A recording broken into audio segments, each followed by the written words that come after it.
اب کوئی یہ کہے کہ سائنس نے بہت ترقی کر لی ہے، اب ہم 10,000 سال پرانا والا فلسفہ نہیں چلائیں گے، اب بھی وہی خربوزے کھائیں، انار کھائیں، اب تو اتنی ٹیکنالوجی نے ترقی کی ہے، اب تو گیس پہ چلیں گے ہم. ہو سکتا ہے بھائی. جاپان کا سائنسدان جو بہت بڑی ایجادات کر چکا ہے، لیبارٹری میں جب وہ کام کر رہا ہوتا ہے نا، تو اپنی انرجی کے لیے اس کو بھی باہر نکل کے خربوزہ کھانا پڑتا ہے. ایسا ہی ہے نا. وہی طریقے سے انسان کی باڈی میں کوئی چینج نہیں آیا.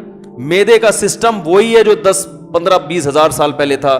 چبانا انہی دانتوں سے پڑے گا. گرینڈ کی بھی چیزیں آپ پیٹ میں ڈالو گے کہ مجھے دانتوں کے چبانے کے اب تکلف نہ ہو، تو وہ تھوڑے دنوں میں مر جاؤ گے. ویسے ہی آپ ایسا ہی ہے نا. روٹی بھی چبانی پڑے گی آپ کو. وہ سارا، ہاں بیماروں کے لیے نئی نئی چیزیں ایجاد ہو گئی ہیں، لیکن وہ جو چیزیں ایجاد ہوئی ہیں وہ بھی ہیں یہی جڑی بوٹیاں ہیں جن کو مختلف شکلوں میں. پیناڈول اب اس پیکنگ میں آ گئی ہے، ورنہ پیناڈول ہمیشہ سے کھا رہا ہے انسان، لیکن اس شکل میں نہیں تھا. اس شکل میں نہیں، وہ کسی اور شکل میں ہوگی. وہ حکیم کوئی جڑی بوٹی کھلا دیتے ہوں گے جس میں بخار اتارنے کے کچھ چیزیں پڑی ہوئی ہوتی ہوں گی اس میں. تو پیراسیٹامول جو ہے نا، جو مشہور ایک فارمولا ہے. تو اسی طرح یاد رکھو، جب سائنس کتنی ہی ترقی کر لے، اب اگر کمپیوٹر ایجاد ہو گیا ہے اور آپ بٹن پہ سارے کام کر لیتے ہو، تو اس سے آپ کی انگلیوں کو جو حرکت دینے کی ریکوائرمنٹ ہے وہ پوری نہیں ہوگی.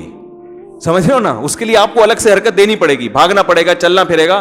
کیونکہ اللہ نے جو ہمیں مسل دیے ہیں وہ اس لیے تھوڑی دیے ہیں، وہ تو ہاتھ تو وزن اٹھائے گا تو ہاتھ رہے گا، پاؤں سے چلو گے تو چلنے کے قابل رہو گے. اور یہ بات تو وہ جنہوں نے یہ مشینیں ایجاد کی ہیں وہ ہم سے زیادہ ان چیزوں کے قائل ہیں. تبھی وہ اتنی کچھ ایجاد کر کے بھی سائیکلنگ کر رہے ہوتے ہیں، صبح صبح سائیکل چلا رہے ہوتے ہیں، جاگنگ کر رہے ہوتے ہیں. میں ملیشیا میں تھا تو زیادہ تر غیر ملکی ہمیں لگے پارک میں جاگنگ کرنے والے. مسلمان وہاں بھی کیا ہیں بیچارے، شارٹ.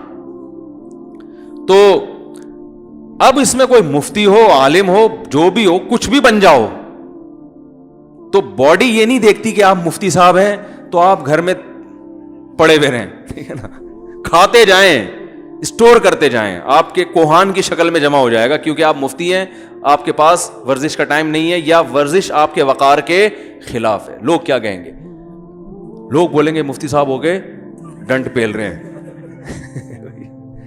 تو لہٰذا یہ آپ کے چونکہ ایکچولی وقار کے خلاف ہے، تو وہ کیا نتیجہ یہ نکلے گا کہ وہ جو مفتی صاحب ہیں، باڈی نہیں مانتی کسی کو تو مفتی ہے یا عالم ہے یا ڈاکٹر ہے یا کچھ، باڈی نہیں مانتی. وہ کہے گے بھائی پہلے تم انسان ہو، میڈیکل سائنس کی زبان میں تم ایک سمجھدار حیوان ہو. حقیقت ہے نا. میڈیکل سائنس کیا کہتی ہے؟ انسان بھی جانور ہی ہے لیکن ایک بڑا ذہین قسم کا حیوان ہے وہ. تو لہذا تمہیں صحت کو مینٹین رکھنے کے لیے وہ تمام کام کرنے پڑیں گے جو ایک مزدور کو کرنے پڑتے ہیں، ایک گٹکے والے کو کرنے پڑتے ہیں، ایک ٹماٹر والے کو کرنے پڑتے ہیں. اس میں چاہے کوئی مفتی اعظم ہو، چاہے وزیر اعظم ہو، چاہے وہ کچھ بھی ہو. لیکن لوگوں کی ایک سوچ کی بات بتا رہا ہوں. تو اب اکثر دینداروں کو دیکھا ہے وہ ورزش نہیں کرتے، وہ وقار کے خلاف سمجھتے ہیں. بزرگ بعض لوگ ہیں وہ نہیں کر رہے ہوتے ورزش، حالانکہ وہ بزرگ ہیں، وہ کہتے ہیں یار ہم ورزش کریں. وہ اگر پارک میں چہل قدمی بھی کر رہے ہوتے ہیں نا، تو وہ اپنے بزرگی کا پورا خیال کر کے کر رہے ہوتے ہیں، ایسے وقار سے خرامہ چلو. پھر مریدین کہہ رہے ہوتے ہیں کہ ہم حضرت جی سے ایک قدم آگے نکل گئے تو گستاخی ہو جائے گی. تو مریدین کی واکنگ بھی گئی تیل لینے.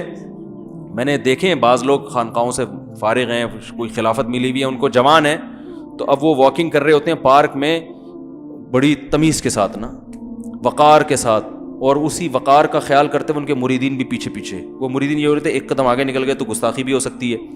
اب گستاخی تو کے چکر میں وہ تیز واک ہی نہیں ہو رہی. تو میں کہتا ہوں یا تو تمیز ادب کر لو یا اپنی صحت بنا لو، دونوں میں سے ایک کام کر لو. تو ان لوگوں سے میں مریدوں سے کہتا ہوں بھائی اپنے شیخ کے ساتھ واکنگ کی ضرورت ہی کیا ہے؟ شیخ کی اسپیڈ آہستہ ہے، آپ کی اسپیڈ تیز ہے. تو اگر بے ادبی کا خطرہ ہے تو دوسرے پارک میں جا کے وہاں کر لیا کرو، ٹھیک ہے نا. کیونکہ صحت یہ نہیں دیکھتی کہ آپ ادب کی وجہ سے آہستہ چل رہے تھے. اگر صحت یہ دیکھتی نا کہ چونکہ ان کے پاس چلنے کا ٹائم نہیں تھا، ان کو تیز چلنا چاہیے تھا، لیکن چونکہ ایکچولی ایک مجبوری تھی جس کی وجہ سے آہستہ چل رہے تھے، تو ان کی انرجی جتنی برن تیز چلنے میں ہونی چاہیے تھی اتنی آہستہ چلنے میں ہوگی. فطرت ان چیزوں کو لیفٹ نہیں کراتی. تو صحت کے معاملے میں دینداروں کو دیکھ لو، صحتیں برباد کی ہوئی ہیں. اور پھر ایک صاحب کو تو میں نے یہاں تک کہا, میں نے کہا دیکھو پھر بھی اللہ چاہے بیمار کر سکتا ہے. اگر کوئی جم جا رہا ہے, جاگنگ کر رہا ہے, سارا صحت کا خیال کر رہا ہے, پھر بھی اللہ, پھر اگر بیماری آئے گی نا, وہ کس کی طرف سے ہوگی؟ وہ اللہ کی طرف سے ہوگی, وہ اللہ کی طرف سے ہوگی. وجہ اس کی یہ کہ بھائی وہ اس کے بس میں جو تھا وہ اس نے, ابراہیم علیہ السلام بیمار ہوئے تو کیا وہ اپنی صحت کا خیال نہیں رکھتے ہوں گے؟ ہمارے نبی صلی اللہ علیہ وسلم بیمار ہوئے, ہمارے نبی سے زیادہ کون صحت کا خیال رکھتا ہوگا؟ آپ نے تو وہ چیزیں بتائی ہیں جو صحت کے لیے مفید ہیں, جو صحت کے لیے نقصان دہ, ان سے منع کیا ہے. لیکن آپ صلی اللہ علیہ وسلم بھی بیمار ہوئے ہیں. تو ایک بیماری وہ ہوتی ہے جو اللہ کی طرف سے, اور ایک خود کی طرف سے. تو ایک صاحب تھے, وہ کہنے لگے مفتی صاحب جب صحت کا خیال بھی ہم کریں گے اور جم بھی جا رہے ہیں اور جناب جاگنگ بھی کر رہے ہیں اور یہ سارے, تو پھر بیمار ہی نہیں ہوں گے. تو بیماری تو اللہ کی رحمت ہے اور اس میں تو گناہ معاف ہوتے ہیں, اور اگر کبھی کوئی بیماری نہ ہو تو یہ تو بڑا عذاب ہے. میں نے کہا بیماری اللہ کی رحمت ہے بشرطے کہ اپنی حماقتوں سے نہ آئی ہو. سمجھ رہے ہو؟ وہ اللہ ہی کی طرف سے ہو. آپ گٹکا کھا کے منہ کا کینسر ہو گیا تو یہ آپ کی طرف سے ہے, یہ کینسر اللہ کی طرف سے نہیں ہے. سگریٹ پی پی کے پھیپھڑوں کا بیڑا غرق کر دیا آپ نے, تو یہ بیڑا غرق اللہ کی طرف سے نہیں ہوا ہے, ہوا تو اللہ کی طرف سے, اس لیے کہ سارے کام اللہ ہی کرتا ہے, لیکن وہ آپ کی حماقت کی سزا دی اللہ نے آپ کو. تو یہ والی کھا کھا کے اتنا تھوپ لیا یہاں پہ, اب چلا نہیں جا رہا ہے, یا قبض ہو گیا, پیٹ میں مروڑ ہو رہا ہے اور درد ہو رہا ہے, کہہ رہے کوئی بات نہیں, گناہ معاف ہو رہے ہیں میرے. ہر تکلیف پہ گناہ معاف ہوتا ہے نا. حدیث میں آتا ہے کانٹا بھی چبھتا ہے تو گناہ معاف ہوتا ہے.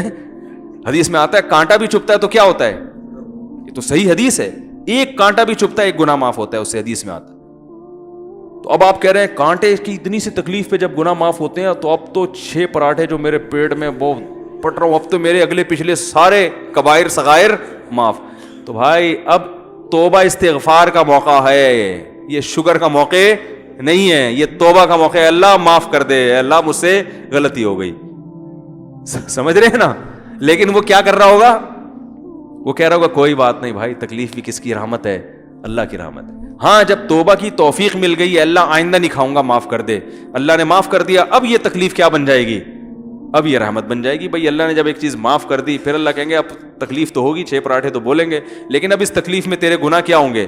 معاف ہوں گے, چونکہ تو توبہ کر چکا ہے. تو گٹکے کھانے کی وجہ سے منہ کا کینسر ہو گیا, آپ نے توبہ کر لی, سچی توبہ کر لی, تو اب یہ کینسر انشاءاللہ رحمت بن جائے گا. لیکن توبہ اتنے آرام سے ہوتی نہیں ہے, وہ اوپر سے توبہ ہوتی ہے کہ ٹھیک ہونے دو, پھر ایک دفعہ اور ٹرائی کر کے دیکھیں گے. میں نے دیکھا ہے نا, دیکھا ہے, نہیں چھوڑتے, دنیا چھوڑ دیتا ہے, وہ نہیں چھوڑتا. نہ چرچ چھوڑتے ہیں, نہ ہیروئن چھوڑتے ہیں, نہ شراب چھوڑتے ہیں.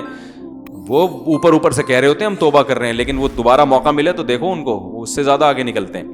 تو یہ چند فالٹ ہیں دیندار حضرات میں, یعنی وہ لوگ جو دین کی طرف منسوب